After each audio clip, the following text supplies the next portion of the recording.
So we are now joined this week by a very special guest, Andrea Arcadipane. Get it right? Absolutely.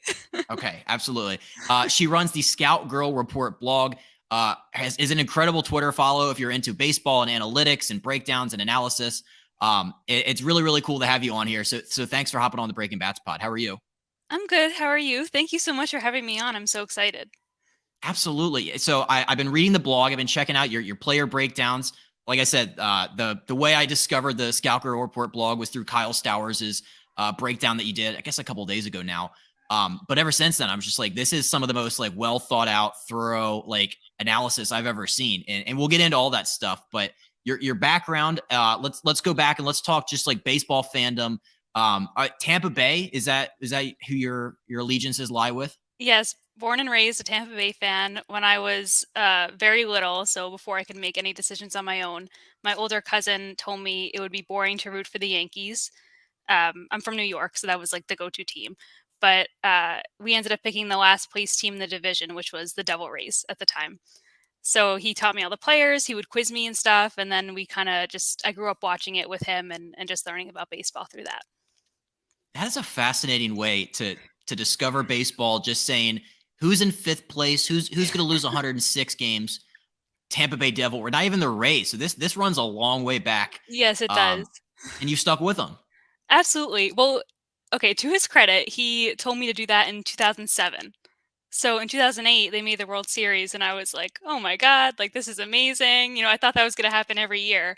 And it didn't, but they do have, a competitive team, it feels like every year now. So So do you think being a fan of the Rays, like, as you get to learn more and more about baseball, like, do you think that's made you more receptive to analytics? I'm just thinking, like, as a Rays fan, your mindset has to be a little bit different than if you were like a Yankees fan or a Dodgers fan. Like, you're not getting marquee names. Do you think maybe that played into, your future analytics background?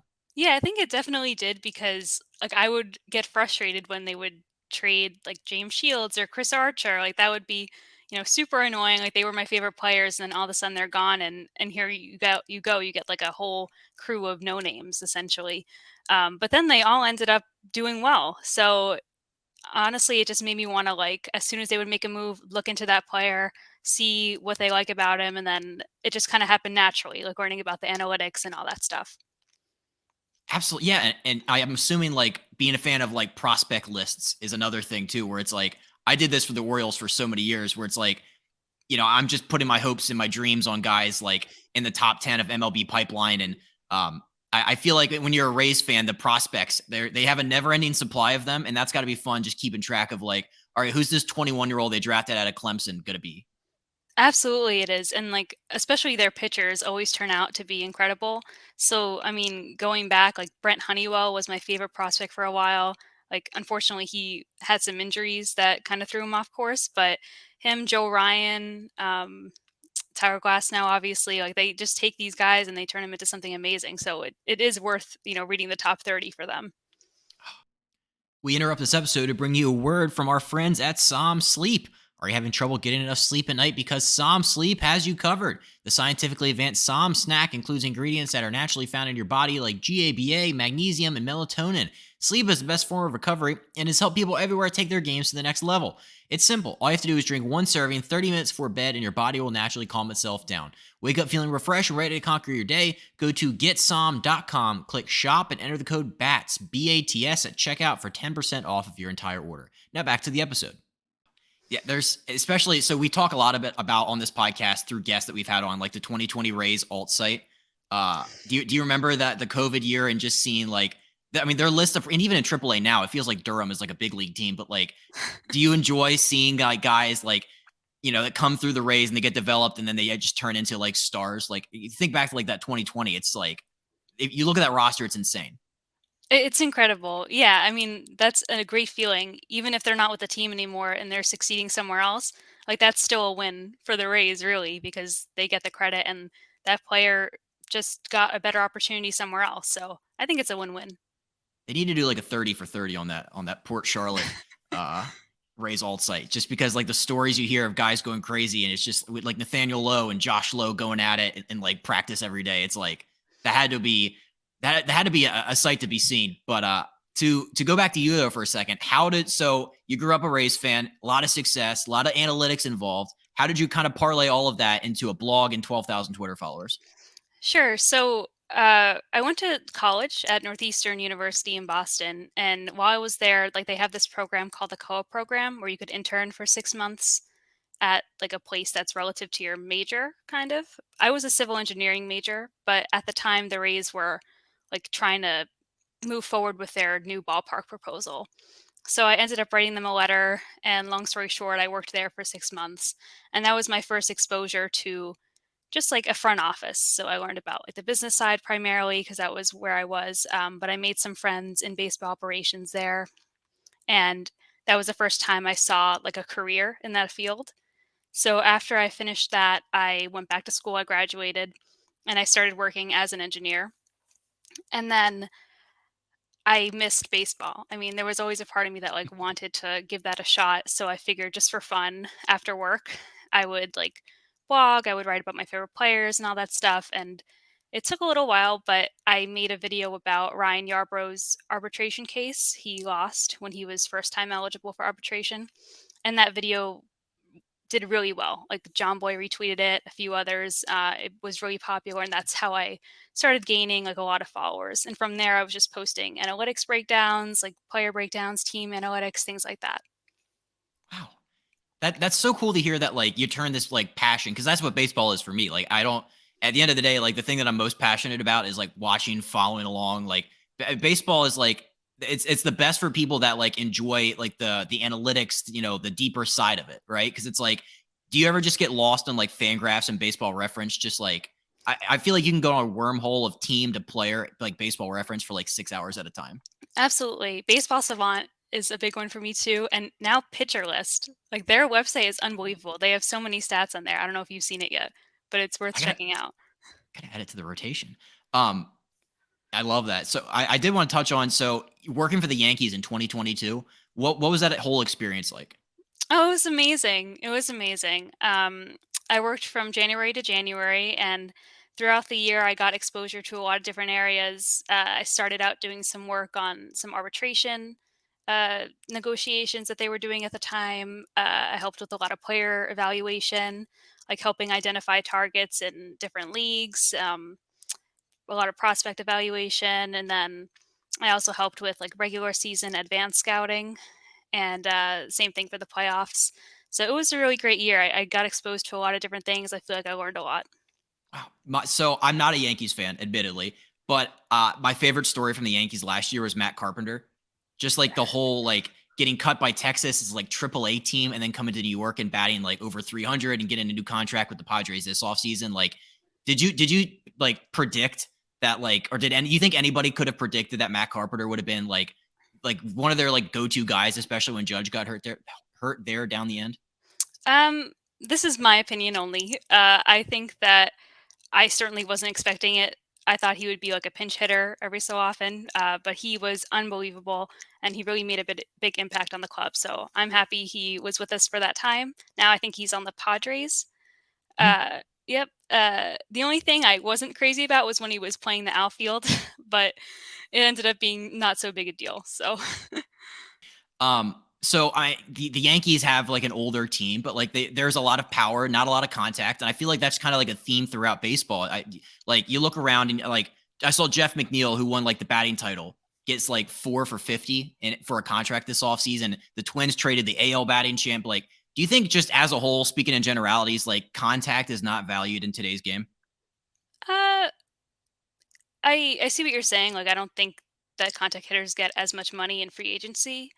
But I think that they are valued by certain teams. Like the Rays, for example, they had Ben Zobrist. He was like an unbelievable player. The Yankees have DJ LeMahieu. He got a big contract. So every so often, I think they are valued highly. I think Jeff McNeil is valued extremely highly, but there's a certain, I guess, perception of them that doesn't get paid as high as the power first guys. It really blows your mind because you think like if you hit 326 or like I think that was what McNeil hit, and you hit like 317, you think, oh my gosh, like these are so valuable. People will be dying to have them on their team. And it's like, I don't know. Like the Orioles had like Hanser Alberto, I remember was like a big contact guy. and then they just got rid of him after like a year or two. It's like I don't know. Like baffles me that like in this game, it's like singles and on base percentage, like they're so valuable, like you would think, but in terms of like dollars and everything else, like they just don't get as respected as like 62 home runs. That's true. I mean, Judge is not just I feel like there's also a false perception because, like, players that get those massive contracts, like, yes, they have power, but then they also have the hit tool. So, I guess it's like a mix, and then the contact is 1 down. Contact only is 1 down, but if you've got contact and power, that's, like, the go-to. Yeah. No, yeah, you're definitely looking for the combination there. So to take it back to you there for a second, like your process for like player evaluation in like the stuff they do on the blog now, or even back when you were working for the Yankees, like where do you start looking and how do you kind of go about, writing up these things that you do? Sure. So I'll talk about my process for the blog, which I guess it depends, like if it's a hitter or a pitcher I'm looking at. If it's a hitter, like I'll just go onto any site. I think Fangraphs has this information, Baseball Reference or Baseball Savant, and I'll look at like what is their power like, at their contact quality. So do they have raw power, and then is that translating into game power, or is it just like going all into the ground or something like that? And then like what are their bat to ball skills? And like can they walk essentially, like how's their plate discipline. And then after you look at that, you could look at like how what they contribute to the position, which position you think would be a best fit for them based on like their range and like how well they field their instincts and all that stuff. And then for pitchers, I guess I would look at like how they do facing righties and lefties, like if their pitch mix changes, how does their stuff move, how does it play off of each other, what's their approach now, like did they change anything from last year, did they add new pitch, and then how is that helping? And then just understanding like the movement profile. So like is everything going to one side of the plate, or do they have something that goes to the other side to switch hitters up? Just that kind of stuff. And all that stuff's available on Pitcher List and Baseball Savant, and it's just like how you use it that tells the story. Absolutely. Yeah, and that's a great way of putting it too, because it's like you are telling the story of the player where it's like you put all their stats in perspective and you wrap it up with the conclusion at the end. But it's like, what are some of your favorite stats to look at when it comes to like pitchers and hitters? Like I remember when I first discovered like what OPS plus was. I'm like, what the heck is this? It's just like a weird, like random whole number. And then I'm like, it's like my go-to for describing how good guys are doing. Like, do you have one of those? Like, what are a couple of your go-to things you look for? Sure. For pitchers, I look at like after I look at the movement of their stuff, I'll look at chase and zone miss, and then like ground ball rate usually, because that kind of tells you, I guess, the profile of the pitcher. So like, does he rely on chase for success? Is he able to pound the zone with his stuff and get misses, or is he throwing in zone and getting like weak contact and ground balls? So I think that that kind of tells like an overall story. Those three stats, and then for hitters, I guess similar, like, chase, like, are they disciplined at the plate? Like, what is their end zone miss like? Like, can they actually make contact consistently? Um, and then like anything that's related to power. So like WRC plus, like just their overall profile is fine to start, but then I like going like more in depth and seeing like uh hard hit rates, hard contact, like all that kind of stuff. It's fat, yeah, because it's you watch like Brian Kenny on MLB Network sometimes, and I'm just like, what is X Woba? I don't. He just says these things, and I'm like, what is that even real? But like they are, and I definitely need to broaden my horizons when it comes to that kind of stuff. Um, like so that's a couple of those what you would recommend for people. It's like hard hit rate, contact rate, like is there any other ones that like what about wins for pitchers? Do you ever pay attention to wins for pitchers? Never. Never. Never. I mean, just because it's not in their control a lot of the time. Like, if they're not getting wins. Like, look at Jacob deGrom. Like, he's obviously an elite pitcher, and when he was, those few years with the Mets, like, there was no run support for him. That's not his Mhm. fault. But I think just in general, like, I mean, those advanced stats are fantastic, but I don't think that you necessarily need them. Like, you could tell a story without them, even if your level of understanding isn't quite there yet. And like at the end of the day, we're talking about baseball, right? So there's like a few things that are important. Like, can the hitter hit?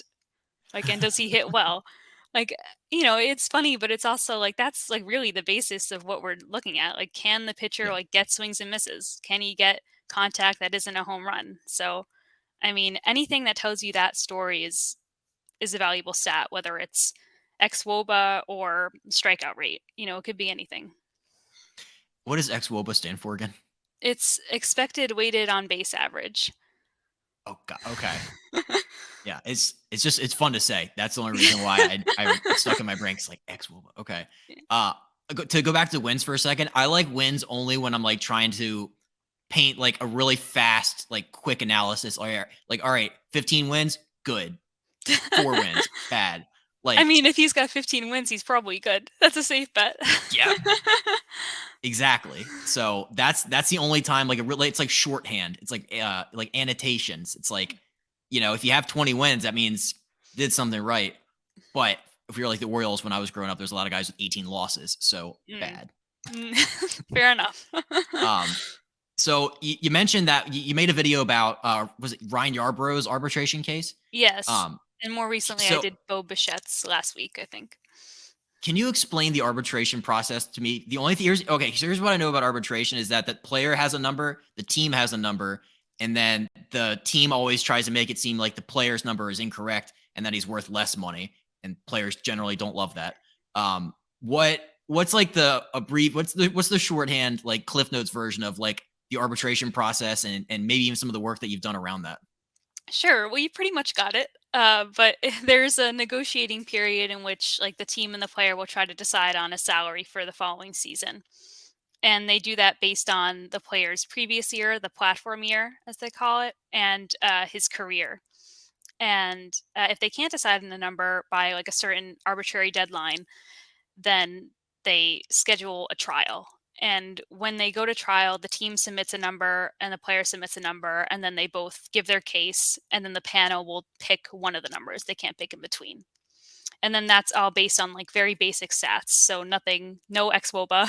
No ex-Woba? It's just Okay. like average OPS, hits, home runs, like plate appearances, things like that. So very basic, and they just have to like make an argument for why the player slots in the salary structure where they think he should. And that's all based off of comparisons. Like, I think I'm as good as this player and he makes that, so I should make that. That Yes, kind of stuff. Okay. absolutely. So like if I'm like Bo Bichette this year, like I'm comparing myself to like Aaron Judge, Pete Alonso, like at that $7.5 million bracket that he wanted. And I would make a case for, well, I played more than Judge, but I didn't hit as many home runs as he did, but I still like I had more time actually playing. Just like little arguments like that for why he should slot there. Is it a good thing for a team to be like, or like the team's counsel or representative, whatever they're called, like to be good at arbitration? Like, I feel like that's because I remember the Orioles growing up, they didn't lose an arbitration hearing for like 20 years. And I'm always thinking, like, is that like the best thing to be proud of? Like, you're Uh, haggling over like 75K. I mean, the problem from the team perspective, at least, like the problem is that that adds up.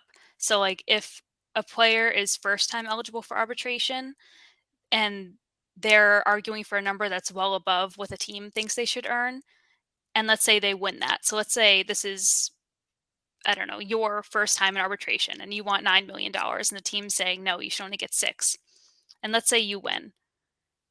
From there, when you go to arbitration again, you're already starting at a higher base. So it's not just like a $75,000 difference now. It compiles as you keep going for that total amount of money lost, or lost in the Oh, team's eyes at least. okay. Does that Makes make sense. sense? Okay. Yeah. It's also like I always just hear like some of these like arbitration figures being thrown out. Like I think Juan Soto made like $20 million in one of his arbitration Oh, years. did he? I I mean, I it's think hard, like, so. players that are that amazing, like, even, like, Judge made, well, they settled, but he wanted, like, $21 million, I think. Like, no one's saying they don't deserve that amount of money, but, like, it is a lot, and it's hard when you're making that much to actually have a comp or a player comp that's, like, close to it to compare to. Like, Otani, for example, like, his would be, like, unbelievable. Like, who do you compare Otani to? Like, he would be setting a Yeah. precedent for himself and for future players like him, if there are ever any other players like him.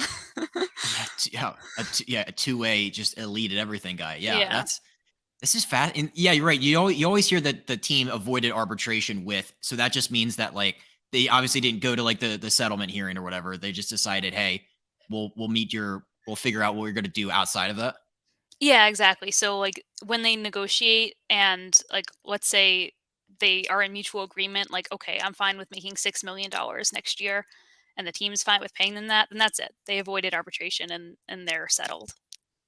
I like when they just give extensions out to buy out arbitration years, like what the Rays did for Pete Fairbanks. Shout out Pete Fairbanks. Uh, And Jeffrey Springs and Yandy Diaz.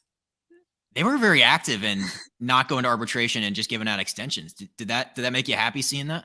Yeah, absolutely. I always like when, deals that work out for the players and, it's nice when they work out for the team as well. But I think the arbitration system is pretty outdated, like based on the stats they use.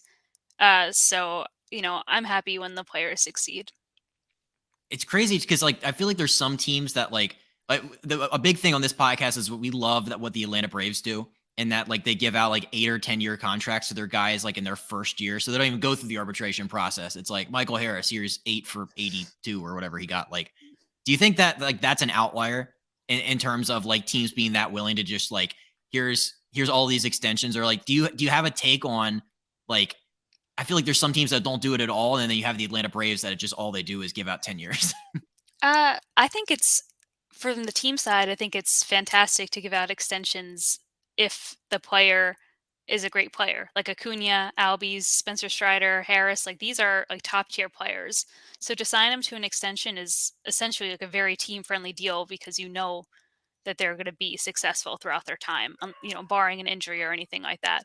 Um, so I guess from the team side, if you have a player that's top tier, yeah, I think you should sign an extension. But as we've seen, like sometimes players take less than what they would get in free agency because they're signing that extension, like Wander Franco, for example, or Tatis, or like these, really good players. They get a huge guaranteed contract, which is amazing for them, but they are like they'd rather get the money now than wait and see that they can get more in free agency.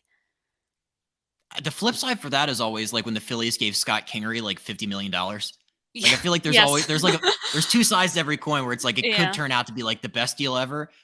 I guess it can't be that bad either, where it's like, what's 10 million to the Phillies? Like that's not they can eat Scott Kingery's contract. I Easy. guess. I mean, obviously they don't want to do that, but like I see what you're saying. You never know. Like something happens, like a player gets the yips or, whatever the case may be, but there is two sides. Like it's good for them because they know that they're going to earn the money. It takes less pressure off. They don't have to worry about like all the political aspects of the team.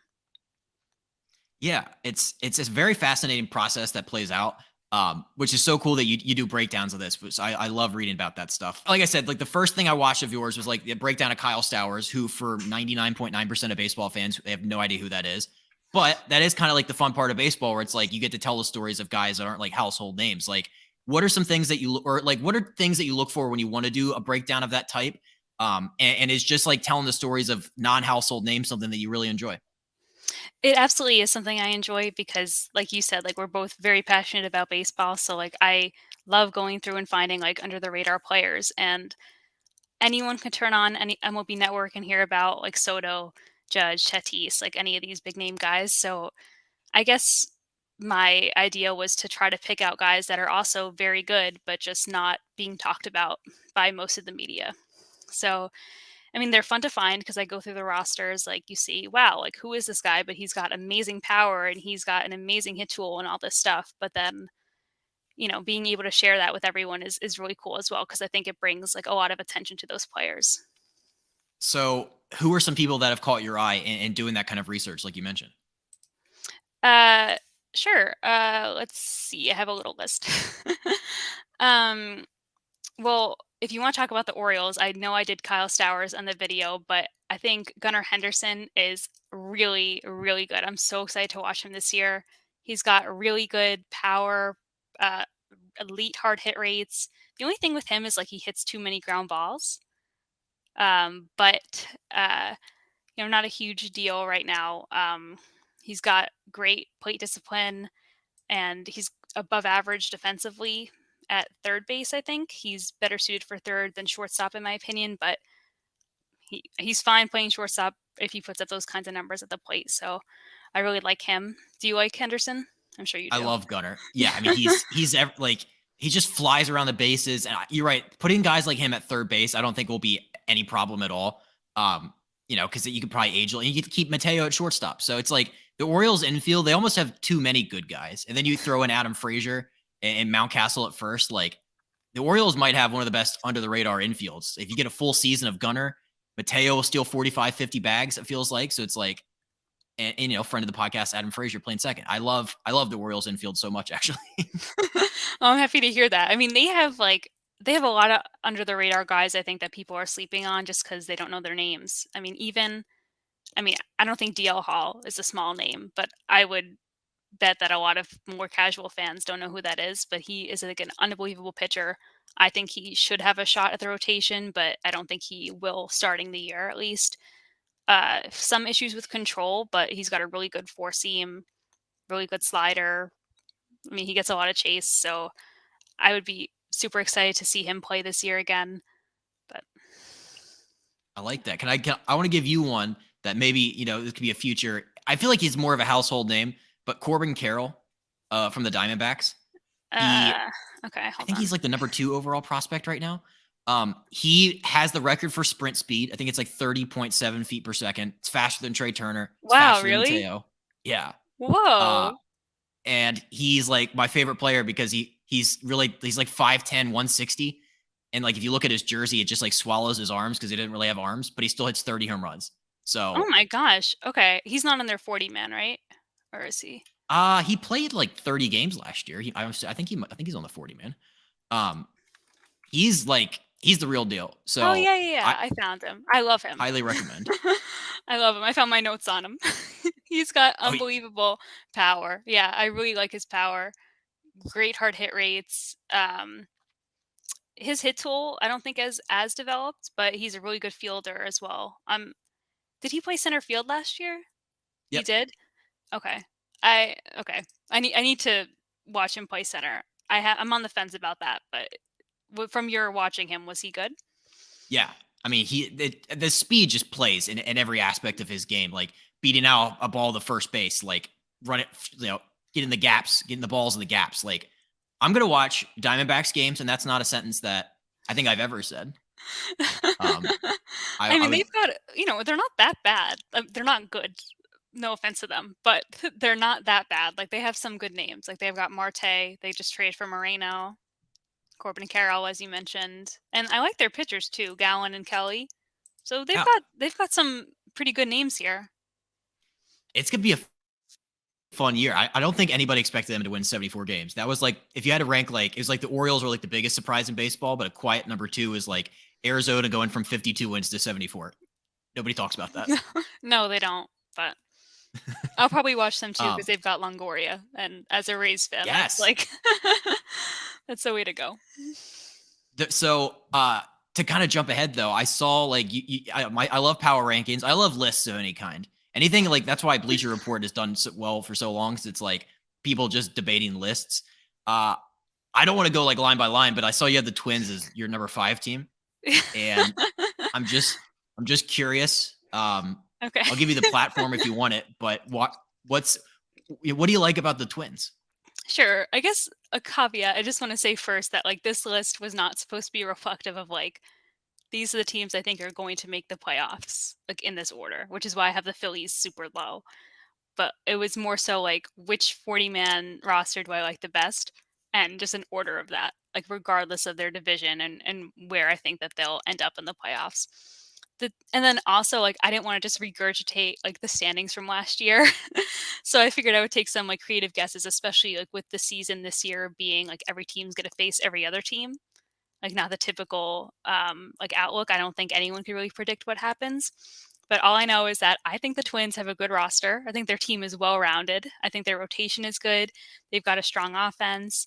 Uh, I like the rotation. I like the bullpen, and I think they have good depth, which ultimately is what carried like all the teams in my top 10 or so. Like if they had good depth, like they were going to be up there. So I think they do. They've got Royce Lewis, who's hurt to start the year, I think, but he's unbelievable. Matt Wallner is an outfielder who's pretty good, has some power. Um, I mean, like if you look at the roster beyond the 26, like they've got guys that could fill in if like Correa gets hurt or Byron Buxton. But if those guys stay healthy and everything falls into place, like this is a really solid team in my opinion. I like this. Yeah, because like You're right. It would just kind of be like a cop out to say like, yeah, like I think the Yankees and the Dodgers and the Astros and the Phillies could be good because it's like anybody can say that. But I like that you're willing to go out on a limb and take a chance on a 78 win Twins team. Um, I do. I like some of the like you're right. Byron Buxton only played like 92 games last year, so it's like a full year of him. Joey Gallo. Are we in or out on Joey Gallo? I think Joey Gallo, like, is just the type of player he is. Um, New York, I don't think was a good environment for him given how he did there. But Yeah. hopefully he'll do better in Minnesota because I think that he is 3 true outcomes. He's always been that, and I think that he can continue to do that next year if he just like sticks to how he's always played. Does that ever make you, you ever get a kick out of just like Joey Gallo's like old baseball reference history?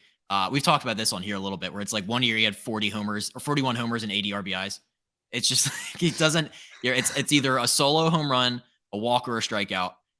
And he's made a career out of it, but just like there aren't that many Joey Gallos around floating around anymore. So it's cool to see a throwback. Absolutely. I mean, you don't. I mean, I wouldn't say like if I saw a young prospect with 3 true outcomes, I wouldn't be like, oh, that's the next Joey Gallo. I kind of like mark that as a red flag and like this is the best case outcome, I think, for a player like that. We interrupt this episode to bring you a word from the official sponsor of Not For Long Media and the Breaking Bats podcast, the original Fudge Kitchen. It is a staple of the Jersey Shore with 6 locations in Cape May, Wildwood, North Wildwood, Stone Harbor, and Ocean City. The original Fudge Kitchen makes all of their fudge in store, guaranteeing a delicious product, so stop by and let them know that Not For Long Media and Breaking Bats sent you. Check them out online at fudgekitchens.com as they are shipping fudge and sweet treats all across the country. Now back to the episode. Absolutely. So speaking about the teams that I'm a fan of, the Orioles and the Nationals, there are wildly different trajectories. I feel like the Orioles are on the way up and the Nationals are, I don't know if they've hit rock bottom yet, but we're close. When you look at the rosters and the 40 mans and everything that goes into these teams, we've already talked a little bit about the Orioles. Maybe this would be more of a Nationals focused question, but like when you see what they're trying to rebuild in DC, like how do you see that playing out? Are you like, I don't know, the Nationals have some intriguing young guys, but what's your kind of sense for how the Nationals are doing rebuild wise? Um okay, I don't think they're going to be even remotely close to a good team this year. But I have really liked the trades that they made. So like when they got Ruiz, they got Abrams. Let's see who else. Those are 2 really high quality hitters, and just position players in general. And then Wood, I believe, James Wood, young Yep. prospect outfielder. He's unbelievable. I'm excited to see him. So like I know you told me not to talk about the prospects, but like that's the only thing I have going for this team is that like in a year or 2, like these guys are gonna come up and be like really good. Cade Cavalli, let's see. I mean, they do have some young names. I actually like their bullpen a little bit. That was Finnegan, always Edwards like Jr., Harvey, and the Arano. the point of like strength, like the beam of light was always like the starting pitching's bad, the hitting for the most part is not that great, but like the bullpen has like some guys with sub threes in there somehow. Yeah, no, I mean, worst case, like they could trade one of those guys, but I don't think they will. Like Arano is only in his first or second year. Like he's pretty early on. He's got some years of team control left. But yeah, I mean, they definitely have some strengths. Like as soon as the prospects are ready, they add a few other pieces because a lot of the guys on their roster right now are just like 1 year guys. Yeah.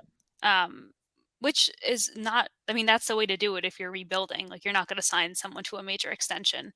Though they did surprise me last year when they signed Nelson Cruz for like that crazy contract. Was it like $15 million or something? Yeah, I think it might even had an option year. I think they might Yeah, have declined that. like that like threw me off base. But yeah, I mean, I think that they're doing the rebuild to the best of their ability. Like the trades that they're making are smart trades. So power to them. Do you think there's anything to like the Nelson Cruz sign is what really made me think about this? Like a bad team going out and signing a guy that's like kind of uncharacteristic for where they are, kind of like record wise, but just for like a recognizable name slash a name that you could buy the jersey of. Like I wish more bad teams would be more active in that kind of regard because it's like I don't know. It's from a fan's perspective. If like if I'm going to go to the ballpark and watch you lose, I want to see somebody fun at least. I That's think more teams should fair. do that. You're talking about, like, one-year deals when they do that? Yeah, or even like what the Rockies did with Chris Bryant. They didn't need Chris Okay. Bryant, but like it is fun that they have him. It is fun, but, I mean, I think in the Cruz case, like, yeah, he's, like, a big name player to an extent, but I think it's more so, like, if they sign someone to a short-term deal and they end up doing really well, they could trade them. I think that that's, like, the major benefit of that, but, I mean, if I was rooting for one of those teams, it wouldn't hurt to have, like, a Chris Bryant on that team. Chris Bryant is the ultimate like why? Like what like I don't know how the Rockies project for the next like 6 years or however long his contract is there for, but like I'm looking at you have him number 28 is where you have Colorado. Uh, Is that about right? Just for just for going forward? Is that yeah, I think so. Do yeah, you that 30 disagree? to No, I think that's perfect actually. Okay. I mean, anywhere, like, after, like, 24, I think, like, 25 through 30, you could, rearrange them in any order you want, but yeah. I mean, maybe the Pirates are a little better, but, they're all not good, so we could put them in any order. I am also a Pirates fan. I there's just Oh, I'm sorry. no. Like they're number 3, I would say. So it's Okay. like I like going to games. I like keeping track of them. And it's weird because like I'll go to Pirates games and talk to Pirates fans, and I'm like, I'm having a great time rooting for them, but it is just a lot of pain and misery up there. Um, Mm, where like they haven't panned out on a lot of prospects and they keep trading guys for that don't really turn out. But like, I don't know. I like the Pirates going forward. Call me crazy. no, that's a perfectly valid opinion. Yeah. There are a few other players I like. I mean, G-Man Choi, I know from the Rays. Carlos Santana is good. Brian Reynolds, David Bednar. I actually really like him. But yeah, they've got some guys going Reynolds for them. is Reynolds could be on the way out. That's a weird situation. They haven't traded him yet, though, so I guess we'll see. I hope that their signing of McCutcheon was kind of like maybe like hey we're trying to get you some help. Um, like I feel like when you look at like the like John Boy and all these people tweeted out the Pirates projected opening day lineup and you look at it and you're like not bad. I don't know. I feel like that could be something. I guess. I mean, yeah, I don't think that they're like abysmal. They've got some. They've got some power, I guess. Yeah, Yeah, I think full it's year. a tough division. Ooh, here's a good one for you. O'Neal Cruz is the Statcast king of every Statcast. Whatever pick one, he's the best at it. Is he? Um, I know he had the fastest throw across the infield. I think he had the hardest hit ball last year, or if not the hardest, like top 5. Like Wow. I mean, he's got that's like elite power. That's yeah. He's I would mark him down. I would put that in the back of your brain, just like check in on O'Neal Cruz throughout the course of the year. definitely will. I really like him. His arm, like you said, is so good. Range isn't there, right? Is it Uh, a little I slow? think it. I feel like it's okay. I mean, I don't know. I feel like I the haven't hit seen thing him with him. play that much, so I don't know. Trust your judgment on that since you're a Pirates fan. Well, I think the thing with him is that like they're trying to figure out if he's going to stay at shortstop when he's like 6'7". Because Ah, like you okay. traditionally like when you're gigantic, like you could be tall. Like Cal Ripken was tall and played for 20 years or whatever at shortstop, but like I feel like they're worried at some point they just have to stick him in a corner. Mm, all right. Um, I mean, I like him. Lefty with power. Never hurts to can have you that. can you give me one under the radar? So I every year we try to predict like the sleeper team, the under the radar team. I said the Royals and the Cubs last year, 0 for 2. Um, do you have an early sense of who would be in the running for sleeper slash surprise team? Um, mm, how Okay, I wanna say the Mariners or the Twins, but I feel like those are 2 that I have pretty high. Like, I feel like they're expected to do, like, pretty well, so I don't know if that's a sleeper. Let me try to pick a more bold one. Can I pick the Orioles? You could pick the Orioles. Yeah. Alright, I'll pick the Orioles. I like the Orioles. I think that they've got, like, a lot of young guys that are, like, hungry to win, and, like, we saw what they could do last year after Rushman came up, so I think that they've got something in them. 83 wins last year. Who's to say we can't be pushing 90? Get a full year. I feel like that's what they're banking 90. on when it's yeah, who's to say we can't? I always feel like that's what they're banking on, and that's why they didn't spend so much money this offseason because they're like, they're just doing the, well, if you get 150 games with this guy and 140 from this guy, like Stowers, and like I feel like that's their addition is like we'll give you 150 games of Gunner. I mean, That's I don't know how well that worked, but I don't know. I think they have like a special something with that team. Like I don't know what it is. Maybe it's like the team chemistry or something. Like it just seems like a good group. it does. I I've thought about this a little bit. I might tweak this at some point, but whenever we do the official like predictions for this year, give me Texas. Give me Texas Rangers. I'm drinking the blue Kool-Aid. I don't know if you could call them a sleeper team because they spend all this money. I mean, they spend money every offseason, but like I like Texas a lot. I don't know what their win total over under is, but I'm pressing the over on that. I mean, they're good. Semyon has been one of my favorite players for a while. Corey Seager's obviously very good.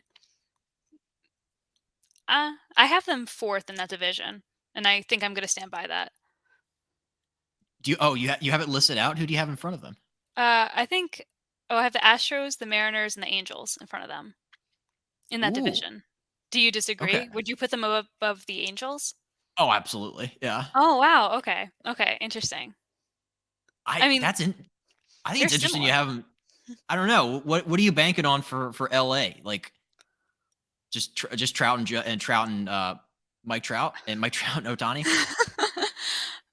I mean, yeah, essentially Otani, Anderson, I kind of like. Uh, I don't know. Well, for me, it's the Astros, the Mariners, and then a giant step down, and then like the Angels and the Rangers, and then another step down to Oakland.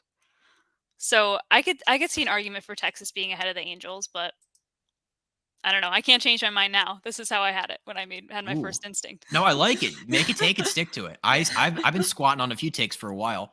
Like one of my takes is that the Cubs will be good again.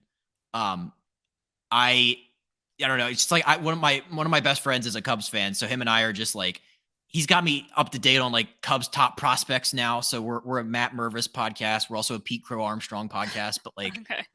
it's I don't. Do you think the NL Central is the worst division in baseball? Mm, maybe.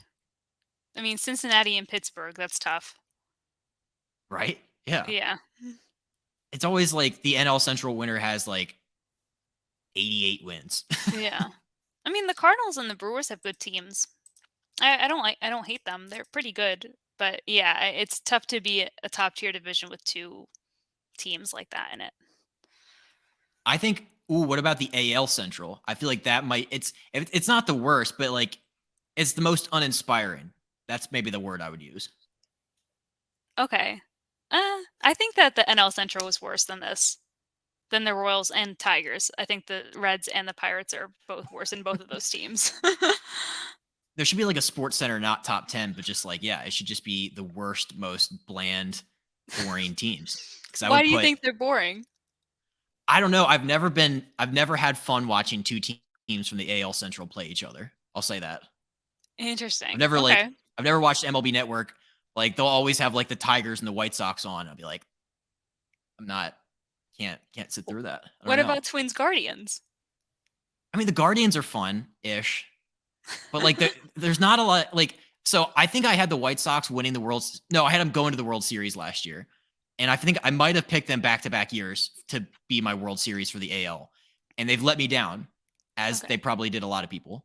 Um, I don't know. I just feel like that whole there's just the whole vibes off in that division. To each their own. Yeah. What's okay? So what's the best division in baseball? I mean, I have to say the AL East. I just Yeah. have to. Yeah, I mean, my favorite teams in there. I worked for the Yankees, so like this is definitely my favorite division. I mean, I grew up watching them, but I think that they all the teams in here are very good.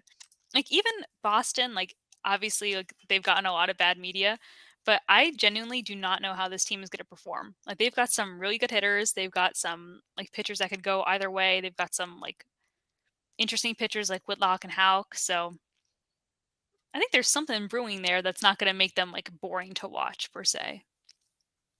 That's at the end of the day, that's all I ask for is like if you're like you can lose, but like make it entertaining. Like the Pirates are entertaining when they lose. Like I are you like, maybe in the back of your mind, is there a little party that's like a little Red Sox fan just because of Heim Bloom? No. No. No. I mean, it's nice that he's there, like, I wish him success, but no. I'd rather have the Rays win and beat them every single time than root for the Red Sox once just because he's there. I think there should be like the next level of baseball fandom is like general manager fandom. Like I feel like they should have trading cards. Like I would buy like a Ben Charrington, like I would buy a Topps Ben Charrington tomorrow. I mean, that would be interesting. I mean, some of them are so smart. It's really unbelievable. I mean, I have a special place in my heart for Andrew Friedman with the Dodgers because he was started with the Rays and he really set up that system there. So, Mike Elias could be that way too. I'm I'm leaning towards liking Mike Elias. I'll say that. I mean, yeah, I mean, the team that he built is like, it's not bad. Like, it's getting better. All these young guys are super exciting. So, It's weird though with the Orioles because I've always been conflicted on like I grew up in like they were so bad, so I was just like kind of along for the ride. But like from 12 to 16 when they were winning everything, I was like Dan Duquette's my guy. I'll go to war for Dan Duquette, and then it all kind of collapsed. yeah. And a lot of the guys that the Orioles have now that are good are Duquette guys. So there's a little part of me that's just like you can't claim Grayson Rodriguez. That was Dan's guy. Oh, okay. Interesting. I didn't know that. I don't. Well, I might be alone. I don't think there's another Orioles fan that cares or that likes Dan Duquette. My last question is this has been great, by the way. Please, everybody, check out the Scout Girl Report and and Andrea on Twitter. But do you have any questions for me? Is my last question. Any questions for you? Yes. Okay, I need Turn your the tables. hottest take for the 2023 season. Ooh. I think the balanced schedule is going to matter a lot more than people think. And I've had this debate with many a friend, but the fact that like you can't just beat up on the bad teams in your division as often. I don't know why people aren't talking about that more. Like if you're like the NL East and you're the Mets right now, you're pissed because you're like, Mhm.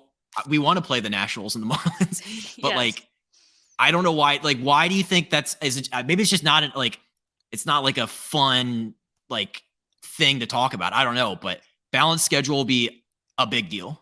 It's my hot take. Absolutely. I'm with you. I didn't know that was a hot take. It should be because no one's talking about it. That's a I just great don't think take. people are aware of it. Maybe we need to do some education first, and then people could Maybe. formulate takes after. Yeah. There was an interesting article on The Athletic that just came out. I forget who wrote it, so I'm sorry to that author, but they broke down like how the more balanced schedule is now affecting like the traveling that the teams have to do. And like the Red Sox, the Rays, like the West teams, their traveling is going up like 5,000 miles or something, which is crazy because they were already traveling so much. Now they're doing that even more. And I wonder how like that is going to affect them as well. Ooh, that's a good point. I know in football, like if you're like the Seahawks or something, and like you have to go travel across and play the Dolphins or whatever, like how's that flight going to impact the team? But it's like they play once a week. I can't imagine what like the Mariners going making regular trips to Miami will do. Exactly. Like, I don't know. Like and like you said, like you can't just like bank on like a certain amount of wins from your own division anymore. You really have yep. no idea. And like if the team is cold at a certain time or hot, like that could really sway like another division completely. I think another thing is that like it'll help like weed out like the teams that make the playoffs on the backs of the bad teams in their division.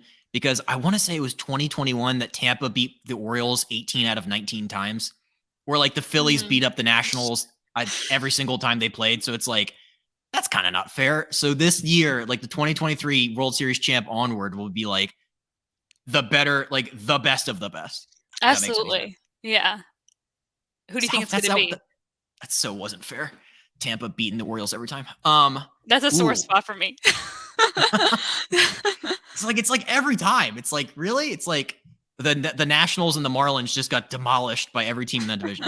Um, I don't know. I don't know if I have a good read on like.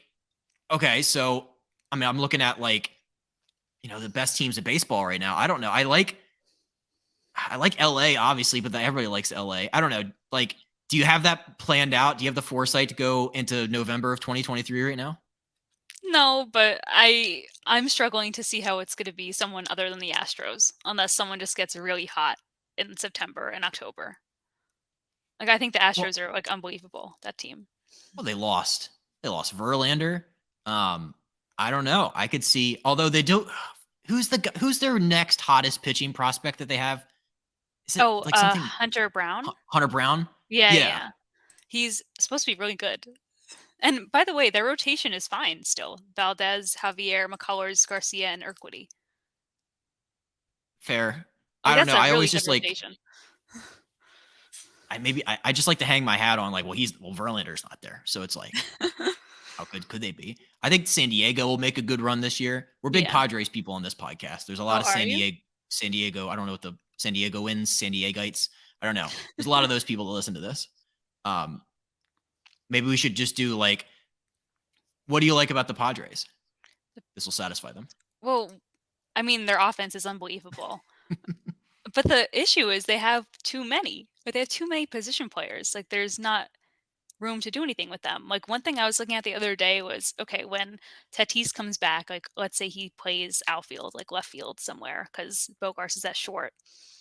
But, like, until then, like, they've got Carpenter randomly playing left field, maybe splitting time with Adam Engel. I mean, that's, like, an interesting combination, and then, like, Tatis rotating between left field, shortstop, maybe third base. Like, it's I mean, they have a lot of options, which is never bad. And it can't hurt to have, like, these types of players in the lineup. So, yeah, I think they've got a lot of exciting things to look forward to. I mean, their fan fest looked so much fun as well. It was this past weekend. Yeah. I tweeted a picture of like the 2015 versus this year. There's like 10x the people there, but I think the Padres are just trying to see like it's like a thought experiment. It's like, what if every person on this field at one point was a shortstop? How would that turn out? Like That's funny. every single one of them was a shortstop. Whatever works, right? I mean, they obviously built a very good team. So, yeah, they've got a good pen. They should be fun to watch, even if they don't win. Absolutely. Like I don't know. I've just been well. Obviously, the Soto connection is that runs deep with me. So I might just be like, do you have like multiple favorite teams or like teams that you watch more than others? Yeah. I mean, I definitely watch like the AL East just in general more, just because they're the ones that we see all the time. And like, I think the Orioles are so fun. They're like a sneaky favorite team for me. And then I really like the Mariners. Like, I think they're awesome. I think their rotation is underrated right now.